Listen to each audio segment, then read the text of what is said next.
Sabi Ruel, nalulungkot nga po ako eh. Bakit ka nalulungkot? Kasi po halos lahat kami may sakit. Huwag ka na malungkot. Pag-pray na lang natin na gumaling kayo lahat, no? Tsaka nainom naman kayo ng gamot. Make a way where there seems to be no way.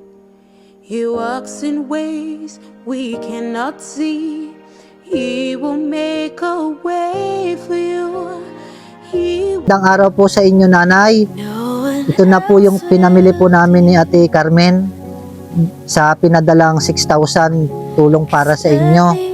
Bumili pa ako ng 2 sakong uling, 25 kilos na bigas, tapos yung inyo pong grocery. Huwag na po kayo masyado mag-isip sa inyo pong pagkain. Meron na po kayong pagkain, nanay. Ayan po, oh. Bumili na rin po ako ng uling para gamitin nyo po sa pagluluto. Huwag na po kayo gagamit po ng kahoy. Mausok po yun, bawal po sa inyo. Para po kayo gumaling, hindi po lumala yung inyong sakit.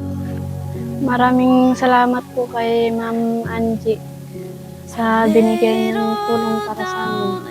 Maraming salamat po sa Panginoon at hingi po niya ang puso ng kay Ma'am Angie para kami ay bigyan ng tulong sa aming pangailangan. Maraming salamat kay Ma'am Angie.